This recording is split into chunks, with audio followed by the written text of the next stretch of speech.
Welcome, everybody. My name is Rob Willson, and I'm the chair of the BDD Foundation. So thank you very much for joining us. And I'll just let the other presenters introduce themselves. I'm George. I'm the founder of MyoMinds, a mental health organization. I'm also a PhD student studying muscle dysmorphia, muscularity issues in men, and I also have lived experience with muscle dysmorphia, not officially diagnosed, but the symptoms throughout, and I'm here to kind of share my experience as we watch the film or after we watch the film. Angelo, do you want to go? Yeah, sure. Hi, everyone. My name is Angelo Raaijmakers. I'm from the Netherlands. I'm a writer and director, and I'm very much interested in psychological issues. And I try to envision those or make those physical in film with elements of fantasy and body horror. And I've made a film about muscle dysmorphia called I-Adonis, which we're gonna view in a couple of minutes. So very excited. Great, thank you both. So it falls on me to do the boring bit. Well, I'm going to give an overview of what muscle dysmorphia is. So yes, muscle dysmorphia. Now, one of the really interesting things about muscle dysmorphia is that we are, and I'll talk a little bit more about this in a minute, we are very curious still as to how many individuals are out there with MD, because we don't see that many people come forward in clinic, and we don't see many people come forward with a problem at the BDD Foundation. And that probably means that somewhere along the line, we're not asking the right questions in the right contexts, both as a charity and professionally, because that's the history of BDD, is that if you don't ask, you don't get. So this presentation hopefully has that layer to it of being one of the things we're going to do to try and reach out better to individuals with muscle dysmorphia. But it'd be interesting to talk with our other presenters on their thoughts on that point. How do we engage people better? So muscle dysmorphia, of course, is a subdiagnosis of body dysmorphic disorder, BDD.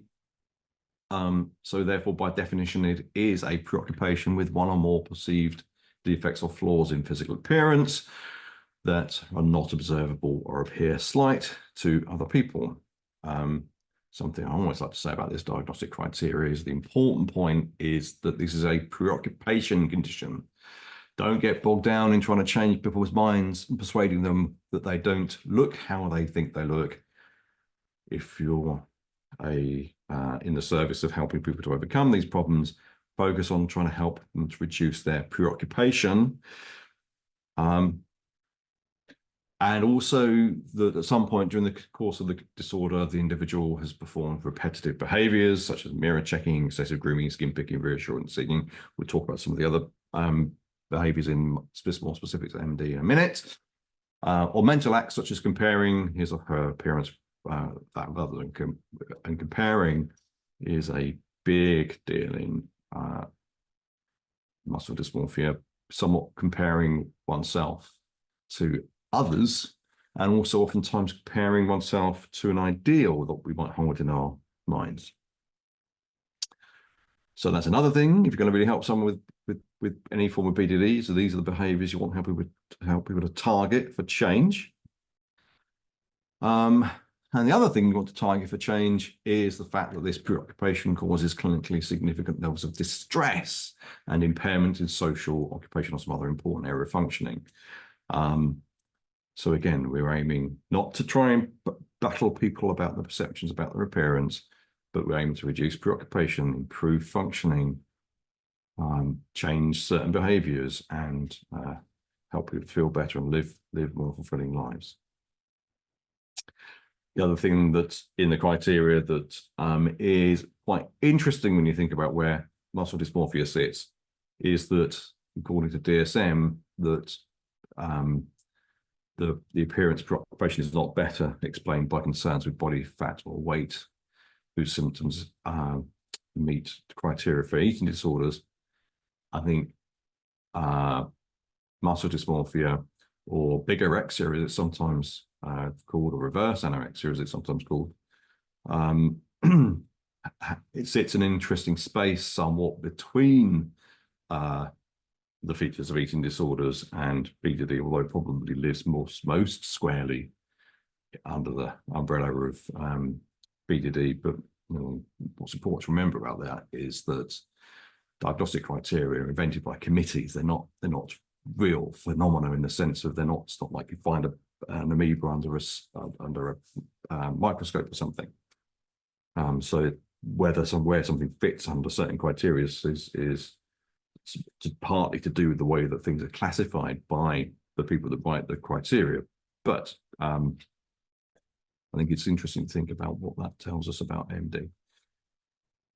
So what is muscle dysmorphia? Well, muscle dysmorphia is the self-diagnosis of which the individual was preoccupied with the idea that his or her body build is too small or insufficiently muscular.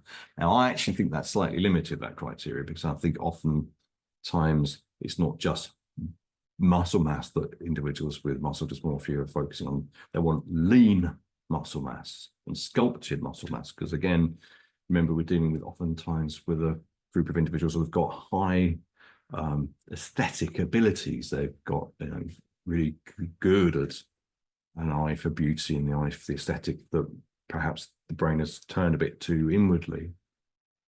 But this is the criteria: insufficiently muscular or too small, and this specifier is used even if the individual is preoccupied with other areas of the body, which is often the case. And this is true of BDD across the board, that people oftentimes have more than one area of concern. Now, I once got myself in, not really by design, in slightly hot water about this stuff about prevalence of muscle dysmorphia. So a few years ago, I did an interview with the BBC, I think on the radio, about muscle dysmorphia. And I quoted that about 1 in 10 individuals, men at the gym, probably has symptoms of muscle dysmorphia. And that then got somehow, through sort of Chinese whispers, got converted into a statistic that I'd said that 1 in 10 men had muscle dysmorphia, which is a slightly different thing.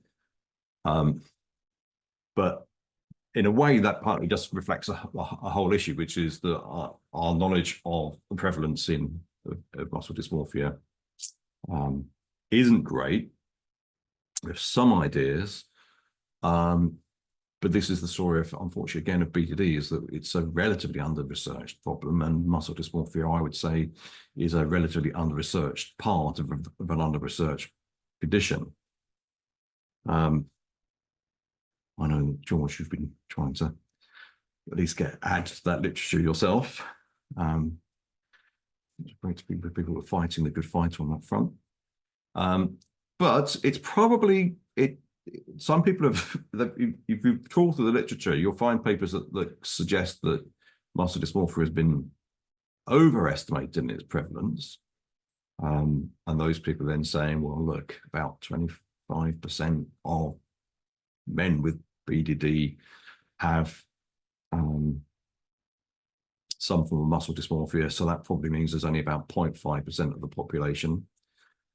But then you've got these other studies, like this Australian study, which was of, I think, about 600 and something 12 to 20-year-olds, adolescents, showing that 2.2% of that group of men and 1.4% of the females had clearly had features of muscle dysmorphia. So that's pretty high. And there are other studies that suggest that perhaps, and it makes sense, that where there are occupations or activities which necessarily focus people on size and strength and things, the prevalence may well be much higher. And that follows what we know about BDD, that BDD amplifies and turbocharges that kind of common concerns. So in the military, maybe about as many as 10% of people may have symptoms of MD. Weightlifters, about 13%. And the figures on bodybuilders make my eyes hurt a bit, because it varies so wildly between about 20 to 50%. And I think that really needs understanding a lot better. But that's again, George may have things to add on this in his trawling through his own trawl through the literature, but that's my read of it so far. And one of the things the media are always interested in is, are body image problems on the rise? Is social media making body image problems worse, and so on? Which probably then they're not accounting for BDD. They may well be accounting for certain aspects of body dissatisfaction, and there may be some issues which arguably men may be in some ways more susceptible to certain body image concerns, because it's relatively more recently that, for example, there's been magazines that have lots of fitness models, and I'm not sure that I quite qualify Donald Trump as a fitness model, but there are magazines with figures of men with their shirts off and stuff. And of course, women have been exposed to images of attractive looking women on the fronts of magazines for many, many decades before now. So perhaps there's an argument to be made that maybe sometimes men suffer a bit from, they don't have the same, there's not the same conversation about how to take maybe photographs of photoshopped figures with a pinch of salt and things. And so there's some people think that maybe there's been a particular acceleration of pressure on male body image and the six-pack and all that kind of stuff, that maybe there's been an input into certainly the growth of body dissatisfaction in men, and maybe to some extent things like muscle dysmorphia. But we just don't know really enough about how these things work. It's interesting to think about. And the other thing that people point to, again, as a potential social input into the problem, is things like the ways that action figures have changed. So the archetypes that young people are being exposed to. So on the left here, we have the Batman of my youth, which is a sort of figure of Adam West from the 70s. And this is a more 2000s on the right, which is a highly muscled and chiseled version of Batman. And this does tend to be the case across the board, is that action figures, action men and things have become beefier and more chiseled or more muscular. And the concern is that that's changing the ideal that we all have about the human body. And particularly if you're prone to comparing your appearance against others, it gives you even perhaps less helpful reference point to compare against. And again, I'm not saying that these are directly causal of MD or BDD. I think it's much, much more complicated than that. If you really wanted to lower the chances of people getting any kind of body image problem, you'd probably try and cure bullying and teasing. But that's a really big job. But these are probably our factors and our inputs. As ever, what we're very interested in the world of trying to help people with such problems is we're very interested in the kinds of activities that are maintaining people's concerns about their appearance. And these are some of the key features that we see in muscle dysmorphia. So excessive amounts of time or overexertion in weightlifting to increase muscle mass, which makes sense. What's important to note about that from the literature is that quite often people with muscle dysmorphia feel they've slightly lost control of their weightlifting, that then it's become quite compulsive, and they no longer feel that they can readily and easily sort of step away from it. And I think that's quite important in terms of perhaps what might help us to differentiate a kind of quote unquote healthy weightlifter or gym goer from someone who's got MD. So who's kind of how much in charge do you feel of it? Clearly, at the heart of the condition is a preoccupation with working out and all the dieting and things that comes with it. When you meet people with muscle dysmorphia, you'll oftentimes you also find that you'll meet their Tupperware box of chicken and brown rice and broccoli too, because it's a problem that moves from not just in the gym but moves into a lot of day-to-day living. People being anxious not only if they can't work out, but if they can't get access to their supplements and their diets and things and time to prepare food and so on. So it's easy to see how a problem like MD can occupy several hours of the day for people. And if you find someone who's got muscle dysmorphia and they've somehow been separated from their ability to work out, or they become injured, then you'll see them become often very distressed and very anxious that they can start losing definition, losing muscle, or gaining fat and so on. You oftentimes hear about people talking about continuing to train through even when they're injured, and I've met a few people over the years who've actually managed to do some really serious damage to joints, managed to detach their biceps from things like, if you really overtrain a lot and you are driven by fear, anxiety, and trying to avoid body shame, it will push people to take quite extreme measures. As I mentioned, there's often lots of special diets, and there are so many companies out there now who are willing to take your money for protein supplements. You can go to a garage now and buy a protein bar. It's interesting, when I was a teenager, I used to do some weightlifting competitively, which I really, really enjoyed. But there were maybe there's one weightlifting magazine around, and you could buy one brand of protein supplement if you really wanted to. But now there are dozens of brands of protein supplements, and you'll see protein products and creatine supplements of things in supermarkets. And so people spend a lot of money on such things, and also sometimes will overload their body with too much protein. Doesn't do great things to your kidneys.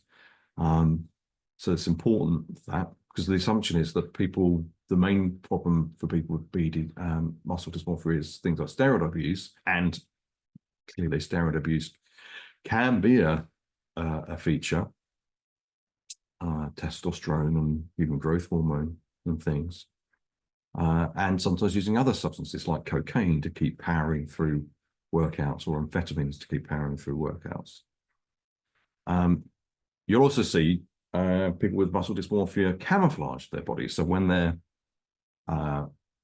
anxious that their body isn't big enough, muscular, showing enough muscle, that they'll wear maybe baggy clothes. I hasten to add, the reason I'm wearing 3 layers of clothing this evening is it's cold in here, not necessarily for reasons of body shame at this point. But it is very common. You'll meet people who've got they're always wearing their very baggy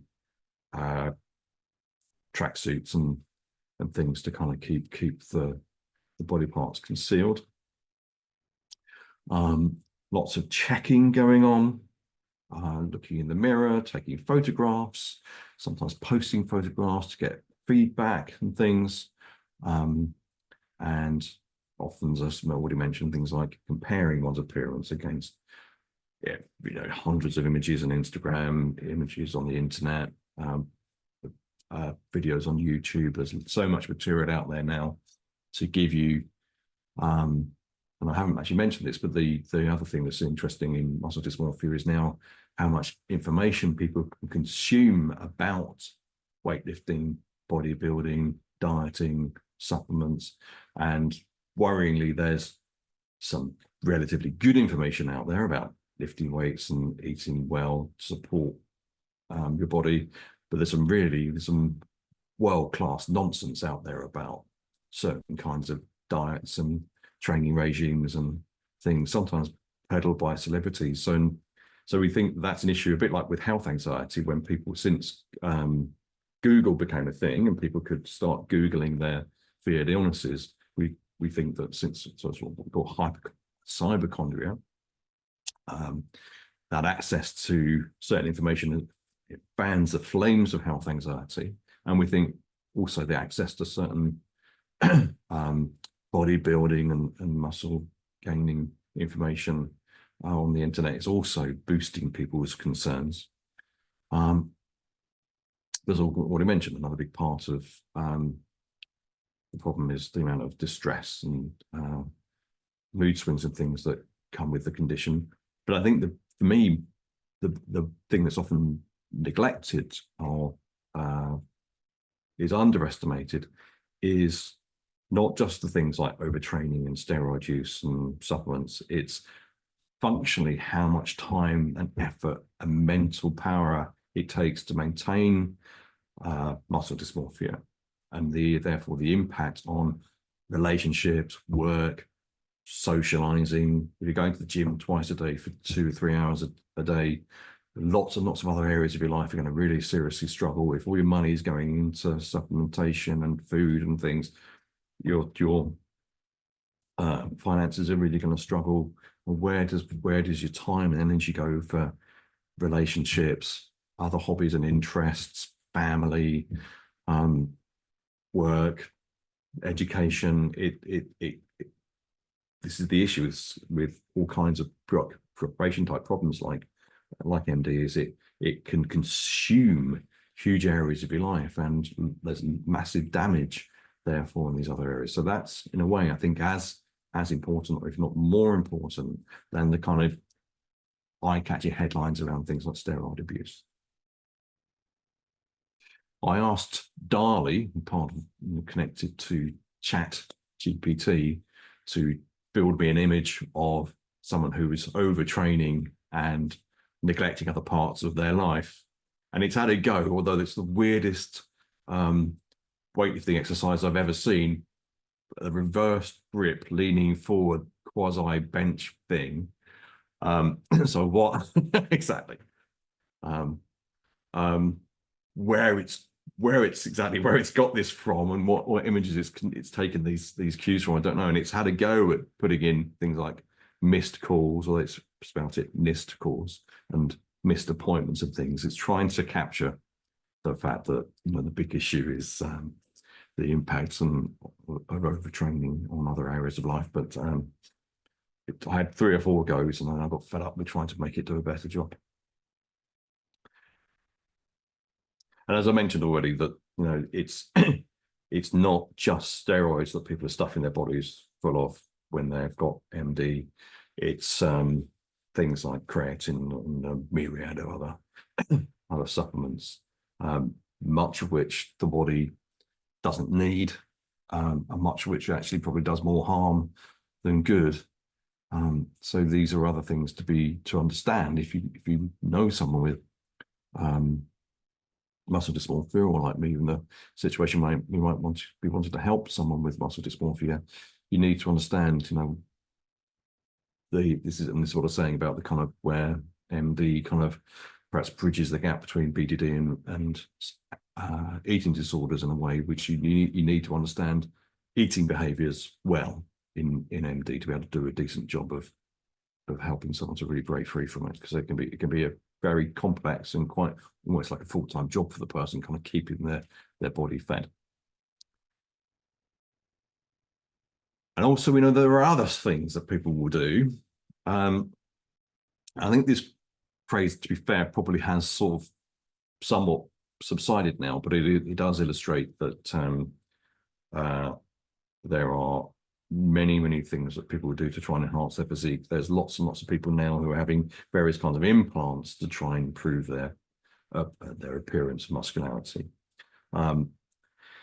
These are examples of people using a drug, it's an oil called synthol, which, as I understand, it was originally developed as a topical oil to put on your physique to try and catch the light and make the muscles pop.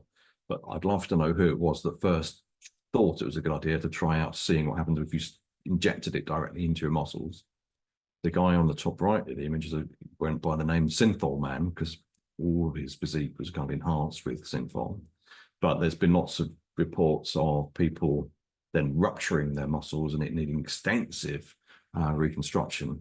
And I think this again is a feature of BDD, is that if you don't help people overcome it, they oftentimes look for increasingly dramatic and dangerous methods to enhance their physiques. And we've even known people try using bits of animal bone and animal cartilage to insert into their body to try and do their own kind of DIY physique enhancement. So, we have to, again, really get wise to all the things the person may be trying or thinking about trying to try and improve the physique and help them to find ways of countering. One of the obstacles we think that might be coming up that's maybe inhibiting people from seeking help with muscle dysmorphia is perhaps the idea that this is broadly a healthy thing, exercising and being at the gym is a good thing. But our question, of course, will be, well, how much is healthy? What type of exercise is healthy? And what does it mean? How extreme is the meaning that's attached? If you do lose a bit of muscle, what does that mean to you? Do you suddenly feel like very weak and puny and inadequate and inferior? Is that too extreme a meaning? Do we need to help people to update that? And also, where does training fit in with these other values of life? So what we sometimes call values directions, but what we mean by that is things like where does training fit into things like your career, romantic relationships, parenting, education, friends and social life, other families, your spiritual beliefs. That could be following religion. It might be something like mindfulness or other. I know people that think of their passion for jazz as a sort of spiritual experience. Other aspects of being a participant as a member of a community or society, other aspects of physical health. There's millions of other things to do to take care of your health other than just bashing yourself with weights at the gym, and other recreation leisure activities. And that's, again, when we're trying to help people to break free from MD, we're oftentimes trying to help them to think of it in a way rather than necessarily being less focus on muscularity, although that's obviously embedded in it, is also let's try and bring balance and bring more of these other activities so you can bring a bit more balance into life. And we might also help people to think about whether as they become more and more focused on their appearance, have they started to neglect other aspects of their personality? Indeed, and indeed, parts of their personality that might make them quite attractive and fun to be around. And so it could be quite interesting. This is stolen, as CBT therapists do. We are shameless in pinching and pilfering ideas from anywhere we can get them, really. And this has been taken from some of Martin Seligman's work on, I think it's positive psychology, where they're particularly keen to help people think about improving your mental health as part of just becoming more of good and healthy parts of yourself. So it's sometimes interesting to think, have I lost track of things that did I used to have a real love of learning? Did I used to really, was being part of a team, did that used to be really important to me, but now I've become very focused singularly on working out and things. So let's just, again, use these things to drive that balance. The main treatment, as you're probably all aware, for BDD is CBT with a heavy dose of exposure and response prevention. I won't go on about that this evening because there are other resources we've got on the website, on the BDD Foundation website about that. But it's worth remembering that the large part of recovery is going to be about people to face up to feared and avoided situations. In the case of MD, that may well be facing up to the possibility that by spending time in other activities, you're not optimizing your muscle growth, or the possibility that you may even lose a little bit of muscle tone and stuff if you're not training as hard. and reducing the various other compulsions, the checking, the overtraining, so much dieting, mirror checking and comparing and all these things as sort of part of facing fears and what we call response prevention, or stopping or dropping safety behaviours and compulsions.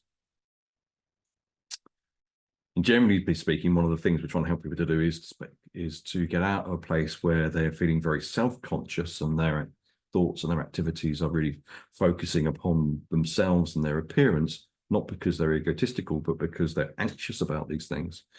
And we're wanting people to sort of shift that focus of attention more into the external world, into other areas of life, and just being more present in the moment, and your attention being tuned into the environment around you.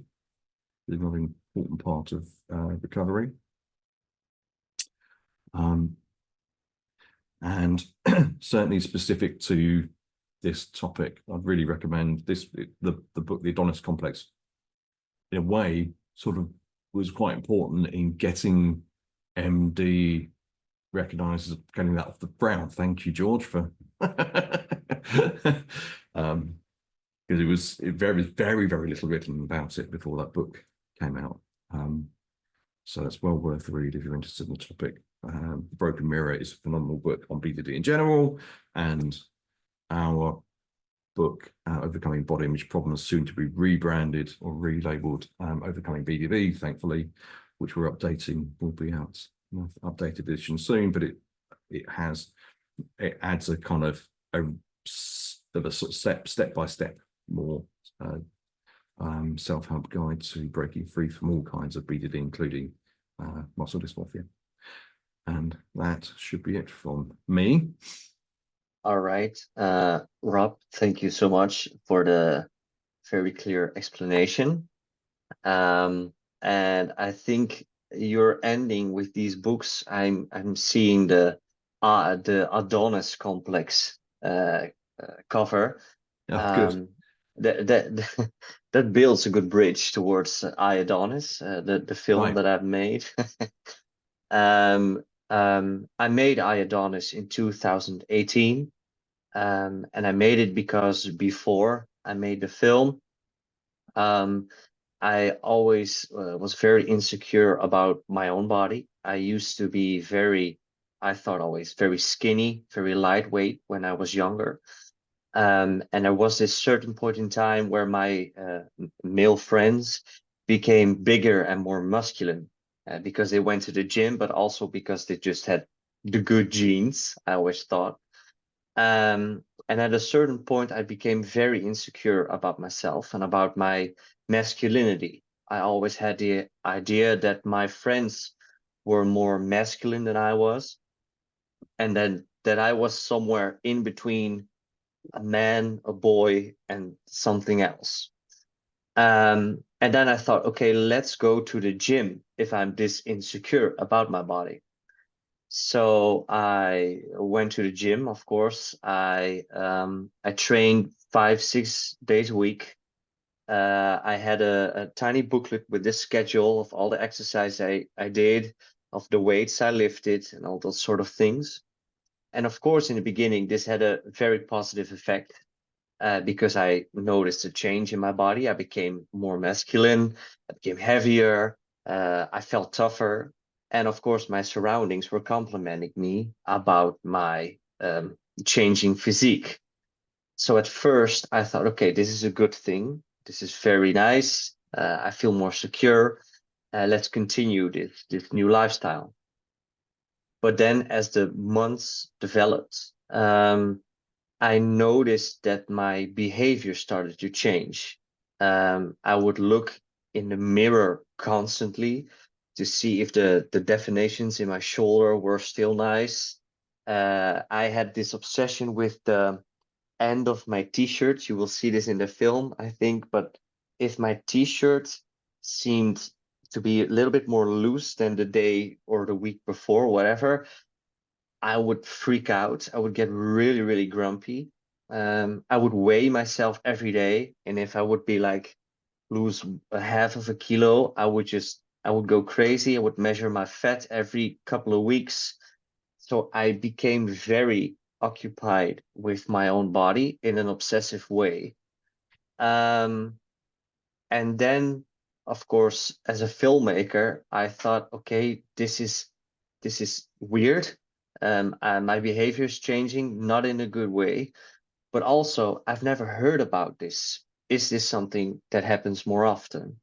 So as I went back in the gym, I started to discuss my change of behavior with other, mostly men, I have to say, for me in the gym. And I had to talk with them about the change of my behavior. And it turned out that my story really connected to theirs, and that my behavior was just felt like the tip of the iceberg of the behavior of some men. I've met men who were like training for 30 years excessively, obsessively. People lost marriages because of their obsession with their own bodies. I was in changing rooms with men who told me they wanted bigger biceps when they had like arms like tree trunks. So I was like, okay, this is really a thing. And then of course you start to investigate, you start to read things, you want to know more about it. And then of course I came across bigorexia, also called, as I know, the Adonis complex, hence the title of the film. And so because of my own story, the own change I noticed in my behavior, and also the collection of the stories of all these other people that I met along the way, I really wanted to make a film about muscle dysmorphia, about the feeling of this preoccupation and the destruction it can lead to. I hope this was a good introduction. Kitty, if you could start the film. Just say thank you. It was really, pardon the expression, put meat on the bones of what I've just been describing. Really, really helpful. Thank you. Well, I hope you all will in some way enjoy the film, and let's discuss it afterwards.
Hey, de ellebogen stonden weer te ver uit elkaar, hè? Ik heb nooit de spier meepakken. Kom. Let op. Ja.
Hup.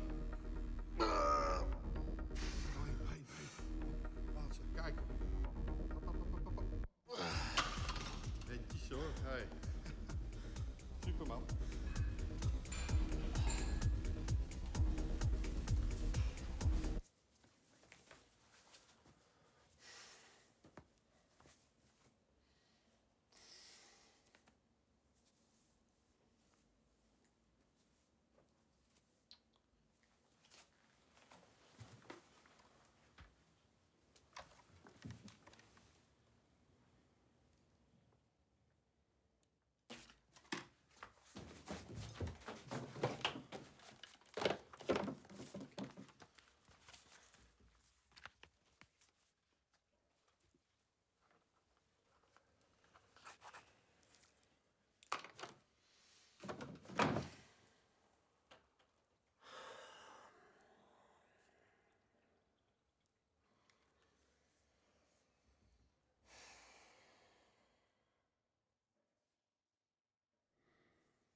Volgende keer beter, jongen.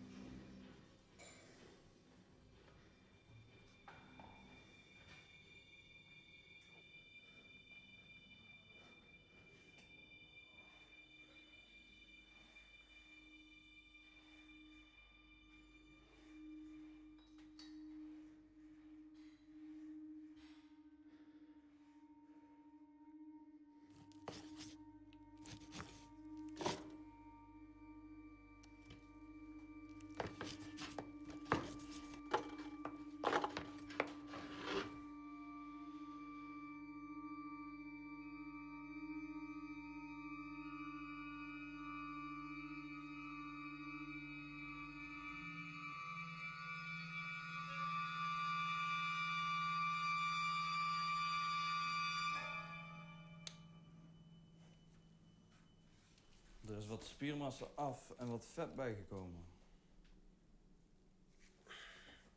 Ik geef jou een nieuw schema mee. Kom je over 3 weken terug. Goed? Ja.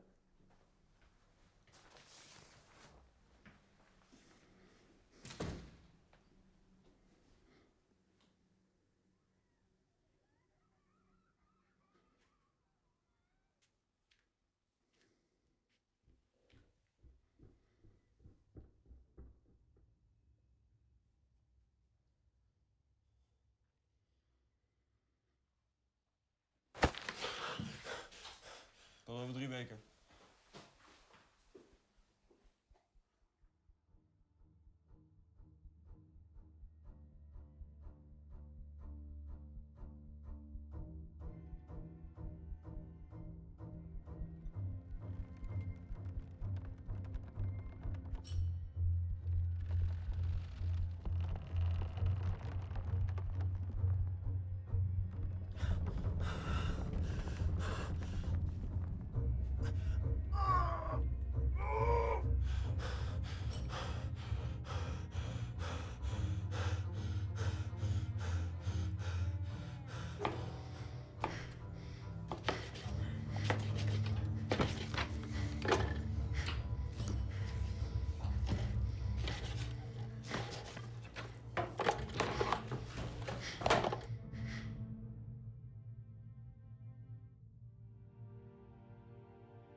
soms beter.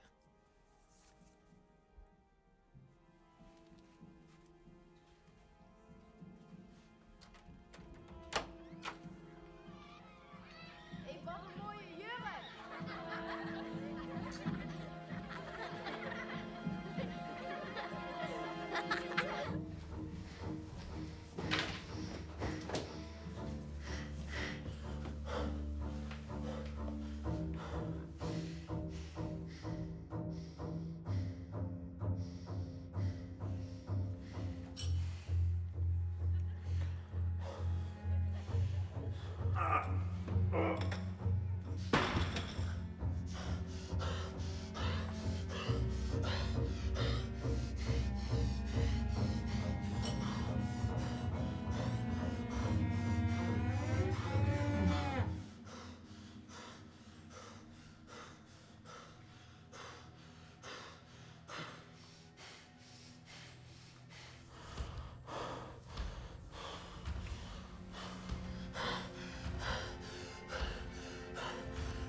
Thank you so much for sharing that with us.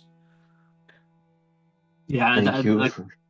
I said before we came on, I watched it a while ago and purposely didn't watch it beforehand because I wanted to get my gore reaction, and I've got another page of notes of things that I'm excited to talk about. Yeah. Angelo, it's a Awesome. very striking movie and captured a lot of the elements of the problem extremely well. I have so many like questions and thoughts, and yeah, the kind of I'm looking at my notes, and the word that, like, now obviously it always feels weird kind of speaking to the artist about your interpretation of it, because I'm always worried that you're not going to like what I saw, but or what I felt. But the thing that really comes out to me is the panic that comes in with the heavy breathing and these moments of like anger, and the moment where again, people who maybe don't know about me, I have my own lived experience with this, so I'm kind of it speaks to me so much with that. But one of the moments that really stood out to me or really hits me when watching it, there's several, but that moment where he weighs himself and he doesn't like the weights, and he like has this angry outburst and then goes and kind of writes in this book. That it just, I have so many memories and reflections, and I might get emotional as I'm saying this, but of that, like, it wasn't always weight for me. It was more around kind of like the body fat or certain areas of my body that I didn't think was muscular enough, or like not seeing my abs or whatever it was, and just having these moments where I would just be so angry at myself and so disappointed that I'd just be, and I remember like writing in my book and like tracking things in this like panic of maybe if I can just write it down and just know exactly what I did wrong, and figure out some kind of reason why I've messed it up, why I'm a problem, why I'm, obviously these things weren't real, but I was so these moments of so much shame based on something that was purely just a perspective difference, or just me isolating one very minute area of my body so that it was distorted in my eyes. It's just, yeah, it was really powerful. And yeah, I'm so grateful that you made this film, because I think it really does give that sense to, sorry, I feel like I'm going to talk forever, but also the like disturbing kind of like screeching noises in the back of the music in the background during these moments where he's like flexing in the mirror, or like this kind of like disturbed perspective on something that is normally so praised in society. Those moments of normally have a motivational speech in the background, or like some rock music or something, and to see them in that light, how I felt like I was living it, is so nice to see. And maybe not nice to see, but it's yeah, I hope it kind of shows a perspective to people, and yeah, I think it could help people have more empathy for it, which I think is powerful. Thank you so much. That means a lot to me. If you when you say it like that, thank you. The scene that you specifically mentioned is when he weighs himself and he has this outburst. As I said before, I think that scene with the t-shirt, weighing himself and then writing in the book, that's the scene that I wrote down first, actually. That's my book. That's my actual old book, the little black one.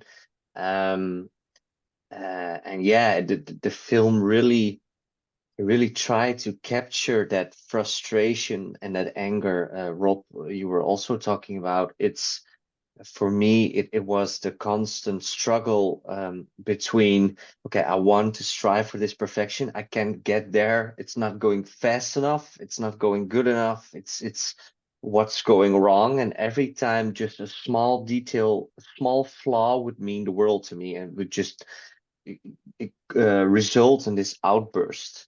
And also what you said, like in the music and in the sound, we really wanted to envision this distortion, as you also mentioned, this constant distortion, this constant feeling of stress and distress to gain something, to win something that you will never accomplish. So I'm glad that you've noticed it, and that it's in a way it's sad to hear that you relate to it so much, but also good to hear, of course. It means we did a good job. Yeah, sorry, I feel like I could talk forever about this. So, Rob, I don't know if you want to say anything or pitch anything in. No, I think it's particularly interested to hear from you, George, but from your kind of lived experience perspective, because whilst the ending of the film is quite horrific, and I think those effects are very, very impressive, very, very realistic.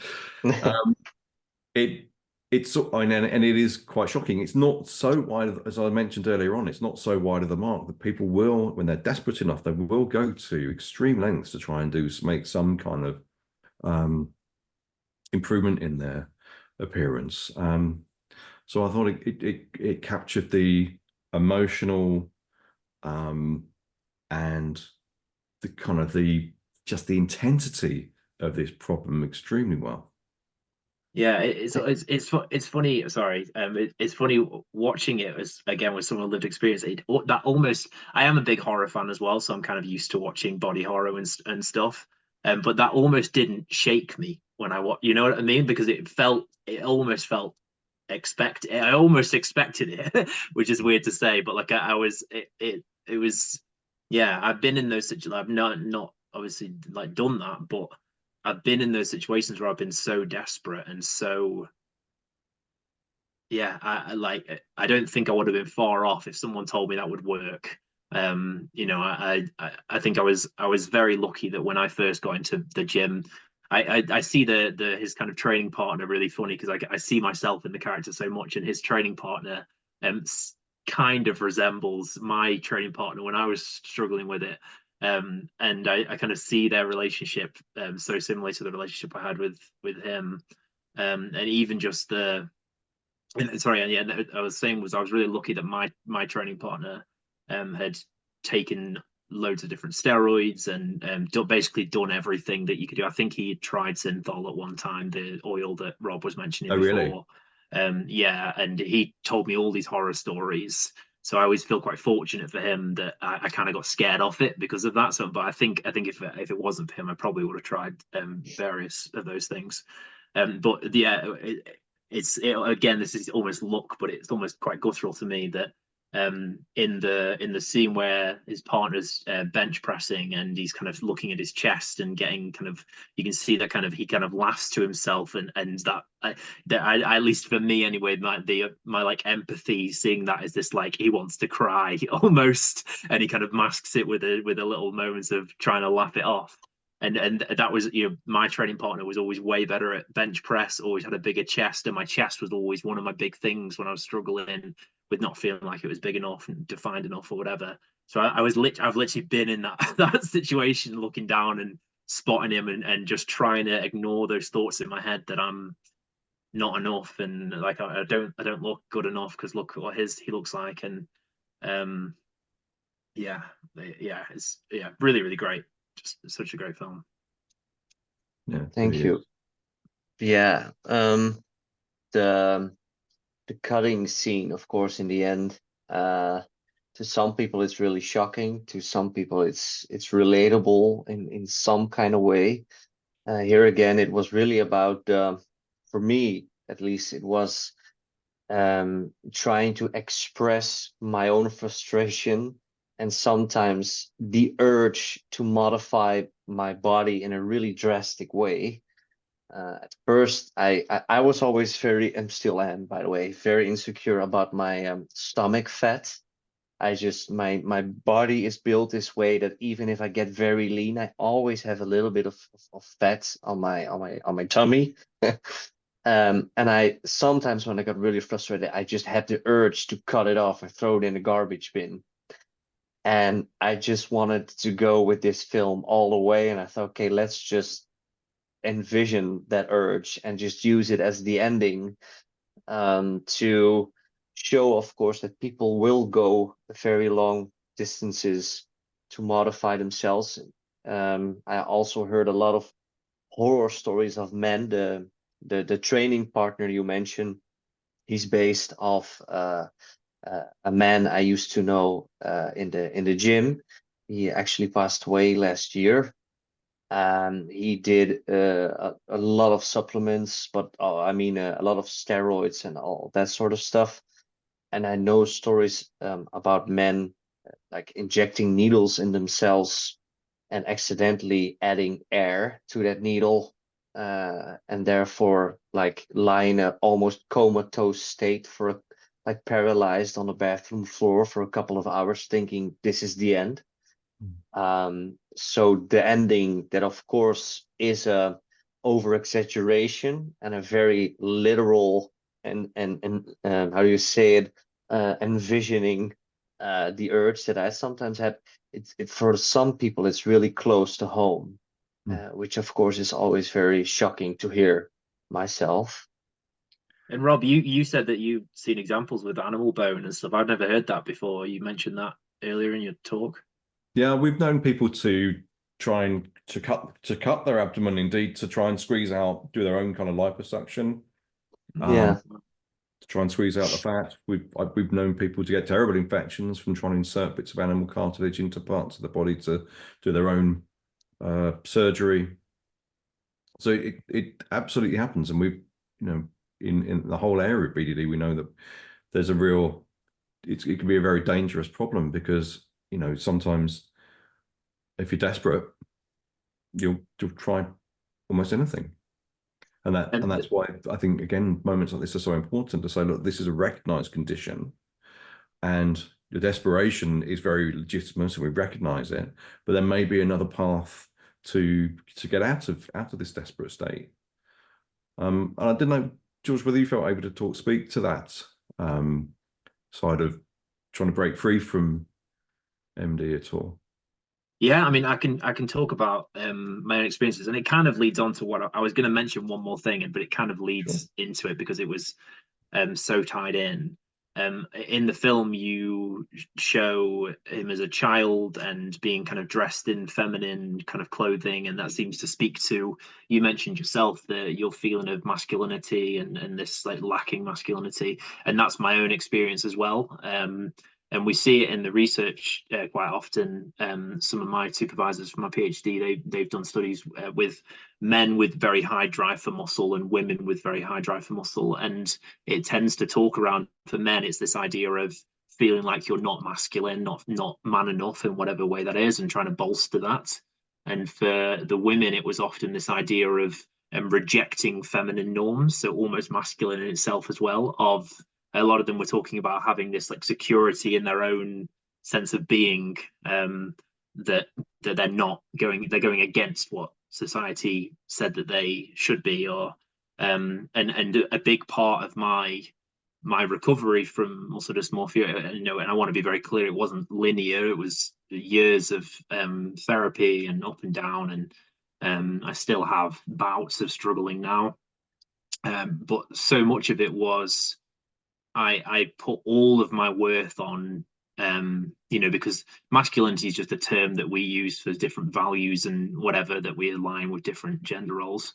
And all of that value, all of that worth, I placed on my body and my ability to show what I deemed as masculine through. A big thing for me was work ethic. Like I felt like the body would show people that I was a hard worker, and that I wasn't a wimp, or I wasn't lazy, or whatever it was. I needed to prove that to people. And so, yeah, a big part of my recovery was finding other things about myself that I can respect and love and like. And Rob, you put that list up of all those different factors. You kind of you kind of explained what I kind of went through. And yeah, so much of it was talking about the fact that I like that I'm smart, and that I'm a good friend, and that I'm kind and funny, and you know, these kind of things. Yeah, I think that was so powerful for me. Yeah, so hopefully that answers the question you're talking about. But I'm really interested, Angelo, in your I guess the reasonings behind the kind of masculinity stuff in the film, and was that just from your own experience, or I'm really interested because I have my own interpretations, but I kind of want to ask you, the scene where they're all kind of chanting and hitting their chest, and the guy's carrying the dress through. What was your thoughts around that? Like, where did that come from? The scene with the chest, the man beating on their chest, it was because the film is, of course, it's about muscle dysmorphia, it's about bigorexia, but it's also about this masculine identity. My big question was, what does masculinity mean? What does it mean to be a man? And especially, what role do my muscles play in this feeling? As you mentioned, like masculinity is such a broad term, and it you know, it's very open to different interpretations. And in that scene, I wanted to go to this primal idea of masculinity, like the primal, the gorillas beating their chests, because I thought that the main character, Nikki in this case, and also myself as a filmmaker, thought that like that's the primal idea of masculinity. That's also how Nikki sees the other men, as these primal, from in their genes, like instinctively they're masculine, and my main character thinks that he's not. And like he starts seeing other men as in some way as a threat of his own masculinity. So you go into this primal, almost animal kind of state that I wanted to show, because that's how I felt very often. I would be very much intimidated by other men, very much intimidated by their physiques, and felt also almost like on a animal species kind of level that they were masculine and that I was not.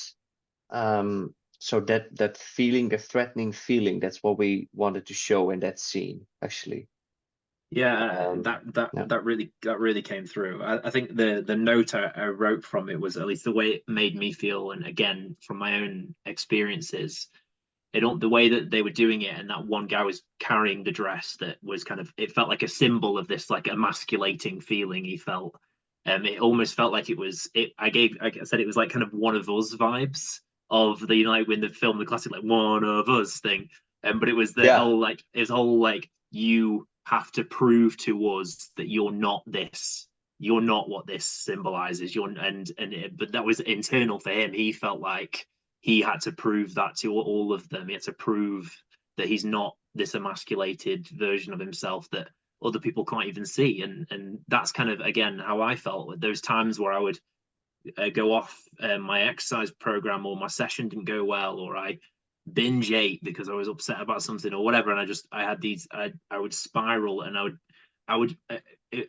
it feels so odd to kind of look back at it now, but I was so certain that people could see it on me.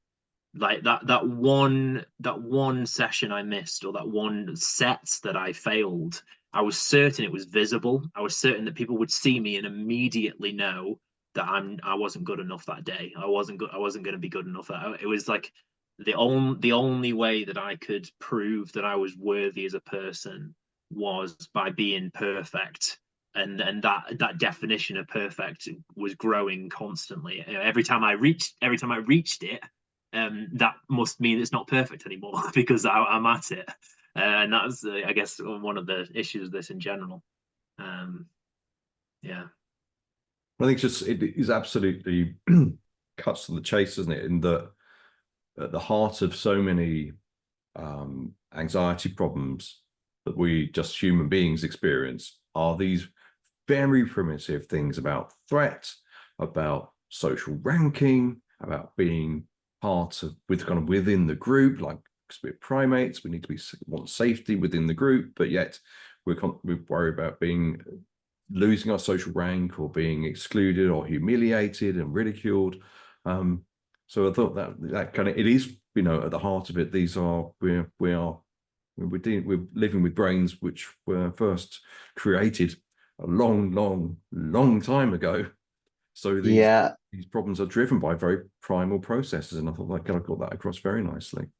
Yeah, and it's also like, we are, as humans, we are very rational beings, and we are, of course, pretty intelligent. At least we all think we are. And sometimes I think we forget that we have these primal instincts, and fear cuts away all rationality. If you're anxious, I have an anxiety disorder myself. So if I'm anxious, if I'm in that anxious state, all rationality leaves my body, and I just go straight into survival mode. And that's also things that I felt sometimes when I was in the gym. Sometimes when I was in the gym and I made a mistake, or I wasn't lifting as good as the week before, I got into this survival state. I felt like this gazelle on the Serengeti, thinking like, okay, people are noticing. I'm embarrassed by myself. I look stupid. And people are going to think less of me. And some primal fear came over me, like I'm gonna be ditched out of the group. I don't belong in this group. And for me, that was the masculine group. So you want to keep at it, overcompensate, and really try to, as you said, George, prove to everybody else that you're good enough, that you're also perfect, that you fit in. And that's also the thing with the dress, of course, as you also mentioned. Like when I did research on bigorexia, but especially also when I talk to a lot of people, it also has to do, of course, with self-image, insecurity of your self-image, and that usually comes from something. And of course, when you write a film and you write a character for a film, you want to have this drive in the background why your character is doing something. And yeah, what I've learned from people who suffer from, for instance, bigorexia, is that there's usually some hidden trauma or pain or insecurity behind it, that makes you want to overcompensate, that makes you want to fit in and seem perfect. And that's the dress part. It's actually based on the story of a woman I know. And this, of course, is an extreme example. Like I met a lot of people who were bullied, who were weighed more when they were younger, and that was their insecurity part, and that they wanted to overcompensate in the gym. But the dress specifically was the story of a woman who was treated by her parents like she was a boy. So they always would shave her head. She was only allowed to dress like a man. And now when she was older, she became how do you say, a beauty, what's the English word? So a lot of makeup, a lot of pink. Beauty queen. No, yeah, beauty queen, but she would do like the makeup and everything of everybody else, like a makeup like artist. beautician, maybe. Yeah. And everything is pink. Everything, of course, it's also stereotypical, but it's, pink, very feminine. So she had this urge to overcompensate, like, I'm a woman, look at me. And then I thought, also after some research, this also happens the other way around. And also a thing was, we now live in this day and age. Of course, we are all reevaluating our identities as male, as female, as everything in between. But there's also a lot of men nowadays who want to affirm that they are male and that they are masculine. So I just thought that the contrast of the history of this main character with the situation of the gym would be a very good contrast and a fit for this story. And of course, it's like an over-exaggeration of a trauma that somebody went through. You have a lot of different variations and intensities of trauma, but usually I thought it's the driving force behind somebody's bigorexia, as I've learned. I don't know how long we got left, but there's one other thing I wanted to bring up that kind of touches. I'll be quick. You mentioned, I think before the film came on, that you started speaking to your like gym friends and realizing that they had similar kind of experiences to you, Angelo. And that's the reason I started my mental health organization, MyoMinds. Initially was it was a place where people could share their stories, because I had a very similar thing. I started explaining my symptoms to my friends in the gym, and 99.9% of them at least had one of the similar experiences. And it makes me think of I often, when I've done like media things in the past, I always look at the kind of comment section to see the kind of general how the public are reflecting on it. And one comment always like comes back to me was they said something like, "Oh, this is just people kind of bigging up something. If you get into the gym, you have to know that you're going to get a bit of body dysmorphia." And this almost like this idea of like it's so accepted in this community, in the gym community, that it would be weird if you weren't expressing these symptoms. That the thing that they were commenting on was a description of muscle dysmorphia, and talking about the really severe symptoms, and they were like, yeah, well, everyone has that in the gym, and this kind of just general acceptance that this is normal. Like some of this stuff is just normal and part of the healthy health and fitness lifestyle. Becomes really, because some of it obviously is really healthy and normal, but it's like it's really hard to kind of separate them out. Yeah, and I think maybe there's some like it's some weird romantic idea almost that you go to the gym to suffer, and from the suffering you become bigger. It also has this mental aspect, I think, that people are really drawn to. If you would just YouTube motivational videos, it's this romantic idea of pushing your boundaries, of going through the pain, and of course all those things can be very beneficial to your development as a human being, but it's always to some extent. So yeah, I totally relate with it, and like I-Adonis now is on YouTube.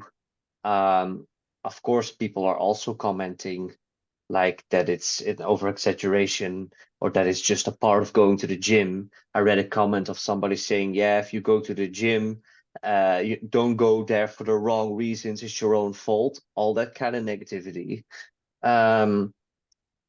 But yeah, sometimes the internet is, it can be a mean place, but I hope that people don't pay too much attention to the negative stuff. When I started to talk about it with other people in the gym, that was my first step to really feeling heard and also not feeling alone. I can imagine that if you have this, or if you have this just in the slightest bit, usually with this kind of thing, you feel really alone. So when I started to talk about it with other people, that was really the first step in a good direction. That's so helpful to Absolutely. hear, because I was going to ask you both what you felt might be your thoughts on the steps that people can take to break free from muscle dysmorphia if they recognize it. And first step you're saying is maybe start talking to people about it. You put it so nicely there, Angela. I think that's hit the nail on the head. I always think with the whole kind of like talk to people thing, because we say it so often in the mental health space, it almost becomes like a I can't think of the word right now, but because it's been repeated so much, it becomes kind of like Cliche. a saying, or cliche is the exact word I was looking for. Thank you. It becomes a cliche, and then people seem to, I think, put less worth behind it, because they think, oh, it's just the thing that everyone says. But it's become a cliche because of how powerful it is. Like that there's a reason why it's been repeated so often, is because so many people who take that step go, oh yeah, okay, this does help a lot. I suddenly feel so much less alone, and that's so supportive. And then yeah, I guess my next step would be, we're here with the Body Dysmorphic Disorder Foundation. I think reaching out to charities like this and other means that can provide support in different ways, having like that kind of professional backing to some of these conversations and some of the help you can get, I think is really important.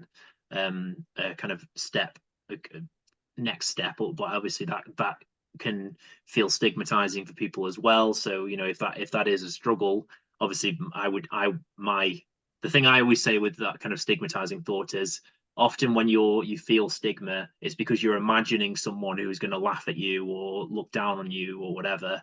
That person sounds like a knobhead. Sorry if I'm not supposed to swear. Or why would you want to live by that person's life? Like, why would you want to live by that person's rules? You wouldn't want to be friends with that imaginary person. So don't live by their, like, whatever they're gonna not laugh at or whatever. So yeah, make sure you take that step if you can. Did either of you have professional help for your muscle dysmorphia? I made a film, so that was very therapeutic. Yeah, right. An unusual strategy, but it worked, huh?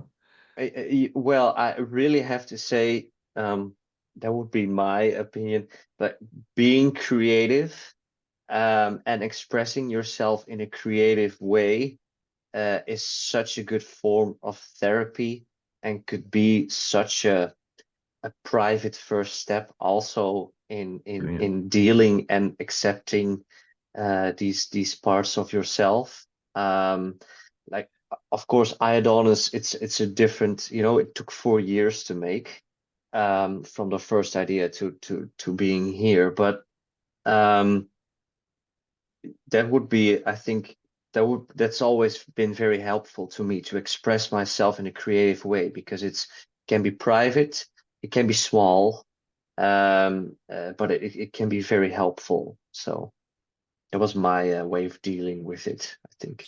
Fascinating. Yeah, I did see I did kind of psychotherapy counseling for years.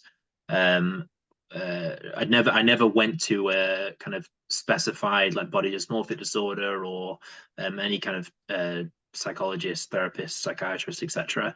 But mostly because I didn't really realize, I didn't know what this was until I started researching it myself. Right. And I that's my PhD is focused on improving the access to care, help seeking, and that kind of barrier for men with similar experiences. And that's one of the main reasons why, was because I was in the deep of it, and I was kind of halfway out of it when I realized what it was. It took me kind of going into journal articles and stuff myself to recognize that. But I will, I guess, to echo what Angelo does, is nowhere near on your level. But I have a podcast with MyoMinds where and that feels creative. I discuss my own experiences with people, and it's that feels like that kind of that kind of attempt to come up with ways of explaining and interpreting my own experiences through conversation with other people, and hearing their experiences and learning from them. So yeah, I agree. I think creativity can come in multiple means. It doesn't have to be, you don't have to be as incredible as the film we've seen today. It can be as crap as my podcast, and you're still fine. So yeah, I think that creativity can come out in all sorts of ways. I wonder if that's partly helping to point a kind of creative and aesthetic mind in another direction. And still use those mental muscles, but maybe not on your. God, that's much more corny than I thought expected it to be, but not on your on your muscles. That was good. You can put that on a t-shirt. Yeah. No, I agree though. Yeah, it does kind of almost feels like similar part of my brain, so to speak, that I'm using when I do this kind of things. Yeah. If you find it very hard to be very direct or to have a conversation with somebody like directly about a subject like this, if you make something, if you create something, it's a drawing, a picture, whatever it is, and then this moment comes where you want to show it to somebody, can be a perfect opening. If somebody asks, like, why did you make this? That's why I make films, to have a conversation starter. And I also wanted to say about the speaking up, it always feels or cliche or like a huge thing. I always used to think speaking up, like all the lights would go out, a spotlight would be on me, and I would be in this therapy group, like, hi, I'm Angelo, and I'm struggling with this or that. That's not necessarily it, it can be such a small talk. My first small talk about bigorexia was in the, like, me and one other person in the dressing room, and we were just discussing the definition of our arms. And then I just mentioned, like, yeah, do you also sometimes like have the feeling that it's just like it's never good enough? That can be the opening, just an informal way of talking to someone. So I wanted to mention that it can be in the small things. That's such a fantastic thought. Thank you. I feel like we in a way we could really keep going. I have another page of things I could talk about, but we'll leave it for now. Yeah, we ought to stop for now. Angelo and George, thank you so much for your time and for sharing your experiences and your thoughts. A really incredible film, and I'm always so grateful to people like yourselves who are spreading the word and increasing awareness of such neglected problems. It makes what we know from being within the foundations that these things do save lives. People, as you both have described, you don't get to know about BDD or muscle dysmorphia because you've seen a leaflet at a GP or someone's told you about it at school. People find out through their own research or through looking things up on the internet. So each time these resources go out, you're doing, there's often say about BDD, because the situation is so bad in terms of awareness and things, the potential to do good is absolutely huge, because each stone in a very still pond causes lots and lots of ripples. So thank you for everything you both are doing in this area. It makes a big difference.